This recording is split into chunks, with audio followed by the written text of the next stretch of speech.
The most staggering moments in the history of sport. From the New Orleans 37-yard line on the game's final play, a perfect snap, a perfect hold by Joe Scarpati, and Tom Dempsey's kick to top all kicks. Dempsey kicks, it's on the way! It is! Good! It's good! It's good! It's good!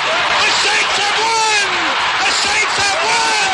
The stadium is wild! The Saints have won 19-17! There it is right now. This is crushing. End of the season for one team. Look at Monty Clark. 43-yard field goal attempt by Murray to win the game. Long enough. It is no good. He missed it to the right.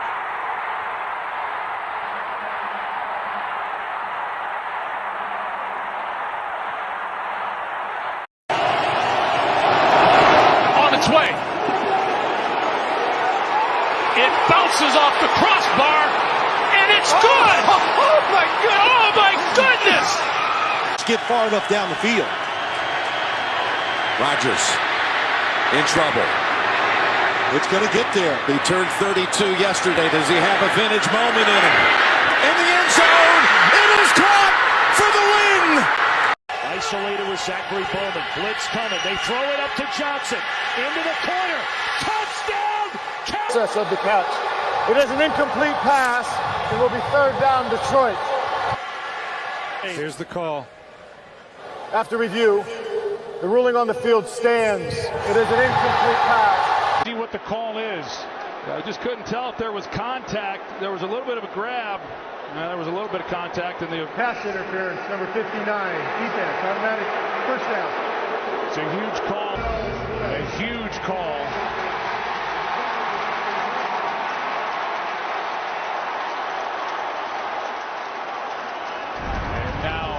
They're going to pick up the flag. Wow. Boy, that was late. Play action. End zone. There it is! Unbelievable! The two-point try is good. What else could it be? Touching by number 68.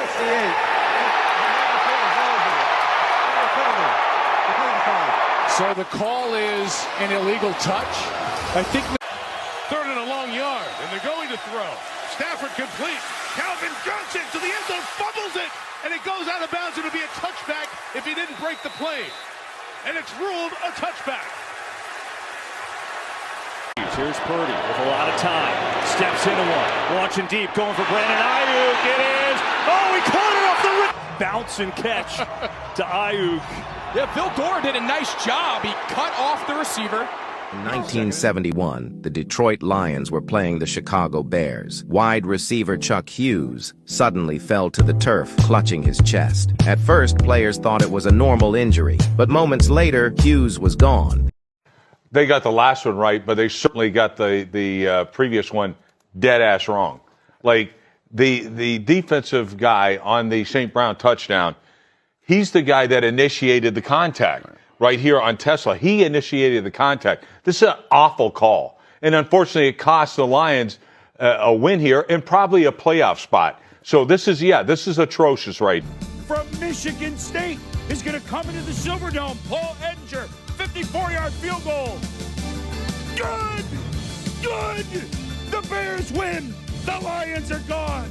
And while Detroit is stuck. Take that catch. He's too big and athletic. 28-20. Oh, no. Oh, no. You're chagrin of Steve Mariucci. The snap is in the dirt, if you want to call it dirt, and it can't be handled by Nick Harris because rookie Don Molback.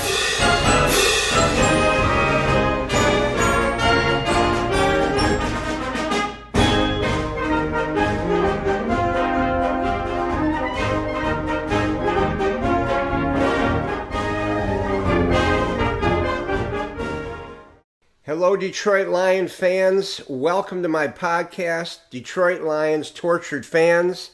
I am your host, Barry Schumer, and I am in a lot of energy today because we are almost 2 weeks into training camp, and our boys are going to be playing their first exhibition game 1 week from today, August 13th, against the Cincinnati Bengals at Cincinnati. So that means the season's getting close. September 13th at home against the Saints, and Lion fans are getting pretty excited. On today's show, I'm going to start with what's happened in camp so far, and then I'm going to have story time with Jinxie, as is custom on the show, and then I'm going to give you 3 more tortured moments for today. So let's start with the Lions camp so far for a week and a half. They've been at it for a week and a half. And the thing that hits me most is the amount of injuries again. I just can't believe the number of injuries we have already had in camp. Now, we know it's a dangerous game, and even in practice, these guys go at each other pretty hard. But please tell me we're not going to continue the injury bug again after the last 2 years. The last 3 years. I mean, we've just had an incredible amount of injuries. And here we go again. Here's a quick list. Rolder, our linebacker from Michigan, has a hamstring. And it sounds like he's going to be out for 2, 3, or 4 weeks. Which means a rookie missing the entire training camp. McNeil left practice one day with a neck injury. Was not serious, so that's good news. Rodriguez left practice with an ankle. Nothing serious, but it's keeping him out for a few practices. Ferkser, our tight end, broke his leg, broke his fibula, the small bone in the leg. You're out at least 6 to 8 weeks for that, maybe more. Kitzelman, another tight end, a significant leg injury. Now, I don't even know who Kitzelman is. I've never heard his name. Vaki, a running back and special teams player, had a broken nose and a black eye because somebody poked him through his helmet with a finger. You can't make this stuff up. Derek Moore, our second-round pick from Michigan, defensive end, who's very important this year, injured his groin. That could be 2-3 weeks. Turner, an edge rusher, has a significant back injury. I don't really know who Turner is. Keys, a wide receiver, has a hamstring. And Mano, the gigantic guy, offensive tackle, has a long-term injury. They said this is going to be 10 or 12 weeks, hurt himself in camp.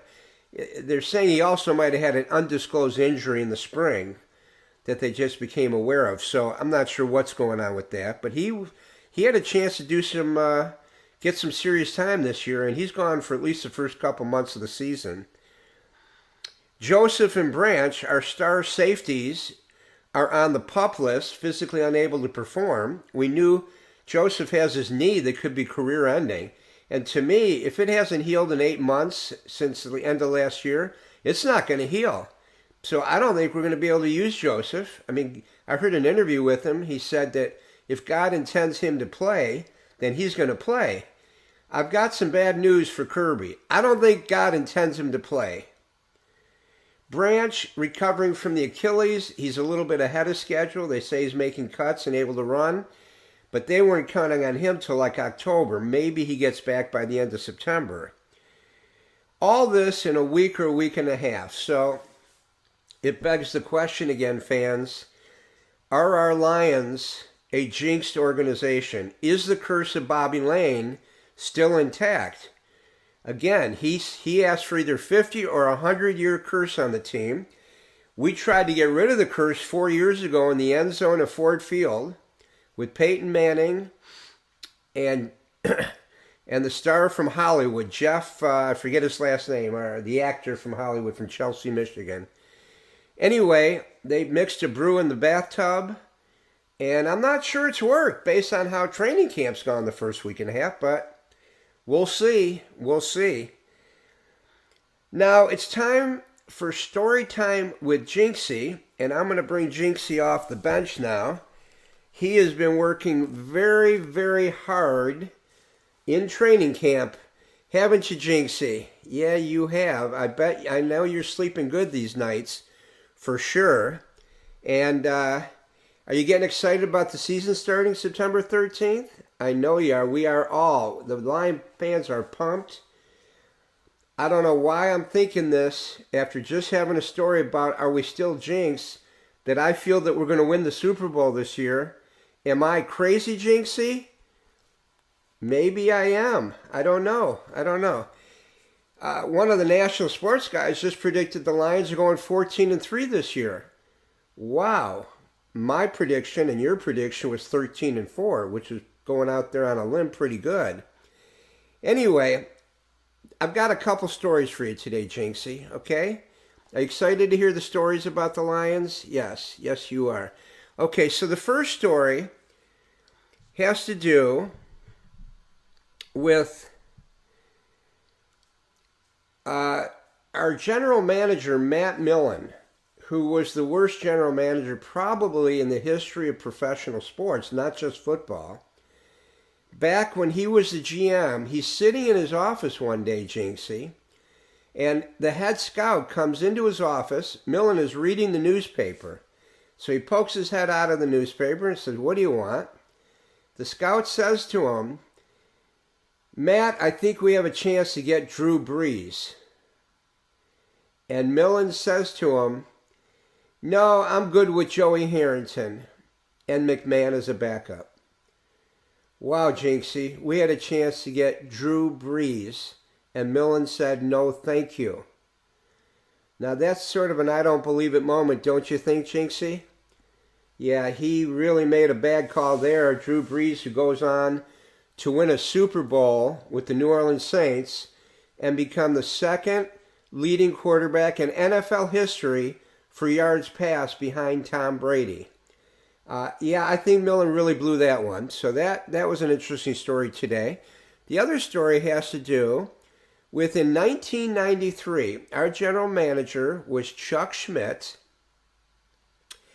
and he made a trade that turned out not to be too good of a trade.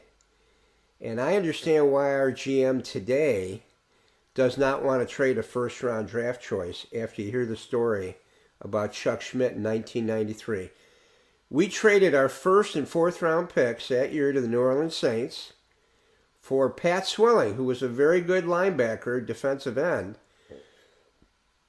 And it was toward the end of his career, though, and he ended up only playing for the Lions only 2 years.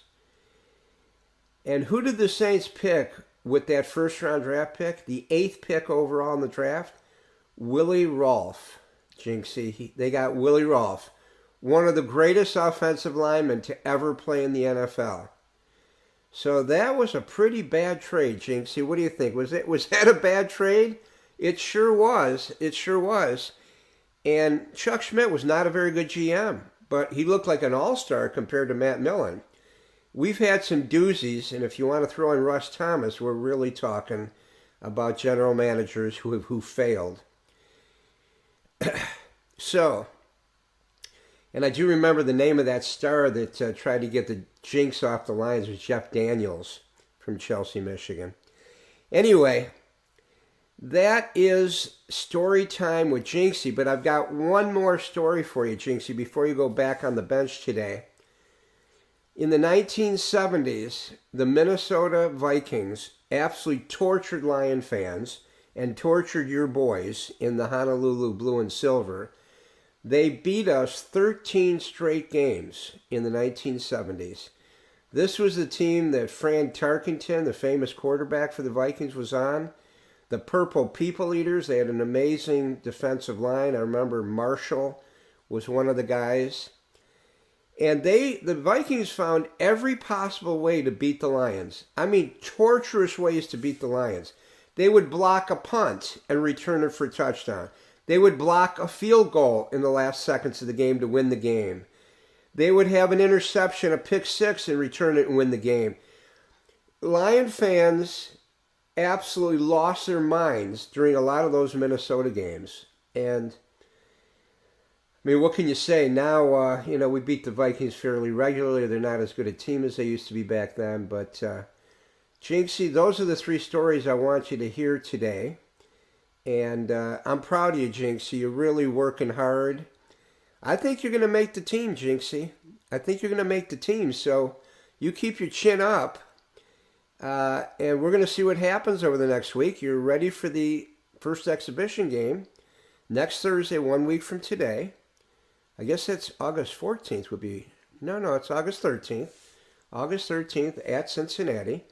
And again, we'll see mostly rookies and free agents in that game, but it'll be doubtful to have any starters. So are you going to win the starting role at your position, Jinxie? You say yes, and we see you've got a wide receiver number on, so that would be great to see in the wide receiver rotation, okay? Pretty tough rotation. We got St. Brown and Williams and Tesla. Those are three pretty good players, so you're going to have to work your butt out, Jinxie, okay? You willing to put the work in? Yes, you are. Okay, you go back and sit on the bench. Good seeing you today, Jinxie. So look, ladies and gentlemen, my 3 tortured moments today are right from the story time with Jinxie, okay? Number 1, Matt Millen saying no to Drew Brees. Unbelievable. Number 2, trading our first-round pick in 1993, Chuck Schmidt, to the Saints, and they turned that into a pick for Willie Rolfe in the 8th position that year. Goes on to have a 10 to 15-year all-pro career, one of the greatest offensive linemen ever to play. And number 3, the 13 losses in a row in the 1970s to the Minnesota Vikings that were beyond torturous. Maybe in the future I will go over some of those 13 losses, specifically what happened in those games. One last thing I want to do before I leave is tell you something interesting that happened to me last night. I couldn't sleep, and sometimes in the middle of the night I'll turn on the TV for a half hour, and I happened to see a podcast saying, are the Lions fans the most tortured in the NFL? We know the answer to that is absolutely. And this guy is being interviewed on a podcast. His name is Joel Walkowski, who wrote a book recently, I'm guessing it's in the past year, called Honolulu Blues, about the Lions. And he puts a real personal spin to the book about his relationship with his father and the death of his father and how the Lions were something that really bonded them. And then talks about some of the issues he had with alcohol abuse, where he ended up ending that addiction and becoming sober. And he talks about the fact that because Lion fans have gone through so much torture and disappointment, it actually has made us stronger people in life to face the challenges of life. When you've been disappointed as much as we have, when you've had your heart ripped out as much as we have, it actually teaches you lessons in life, because life does it also. Just general life can destroy you, can rip your heart out, and can really discourage you sometimes, depending on what's going on in your life. So his case is that, boy, we should thank the Lions for toughening us up, making us very tough people, to have to handle all the disappointment and heartache we've had to handle. So it's an interesting book, it sounds like, Honolulu Blues, and a pretty cute phrase about depression and your mood being down after being crushed. I've actually just sent Joel a message asking him to be on the podcast. I'd love to interview him, because me and him have a lot of things in common, and I would tell you that me and him probably know more about the Detroit Lions, what's happened the last 50 years, than most people in Detroit do. So I'll let you know if that works out, Lion fans. Okay, well, thanks for joining me today. Please subscribe to the channel and hit like, share it with your friends. I'm really trying to move toward building up my subscribers coming up on opening day, September 13th. And it's getting exciting. It's getting exciting. Until next time, thank you. And they give us to Barry Sanders. Oh, what a move as he breaks it to the outside. Still on his feet and has a chance to go. Got to get him. He just put a move on Reggie White. From the 15-yard line. And give it to Sanders. Oh, what a move! Oh, my! And you know what? There's been a lot of defenders this year, over the years. Never lay a glove on Barry Sanders when you have him dead to rights. Otis Smith, he just joins that list. The third wide receiver for the Lions. And here is Barry Sanders. What a juke up the middle. And Barry Sanders into Tampa Bay territory. Sanders at the 10, he'll score. Touchdown, Detroit. John Lynch was the unblocked man. His jockstrap is laying, think still, on about the 20-yard line. Sanders found the hole. Puts the move on. Oh, look out. Watch this. He turns him completely around. Watch this. Here, goodbye, hello, where are you? Thank you. Got it away to Barry off the right. Barry to the 45 and bumps to the 40, breaks it 35-30. He's gone! Unbelievable! Touchdown, Lions, Barry Sanders. Oh my gosh, what a run! 6 Cowboys missed him. You think you got him tackled? Some of those moves, there's only one guy in this game.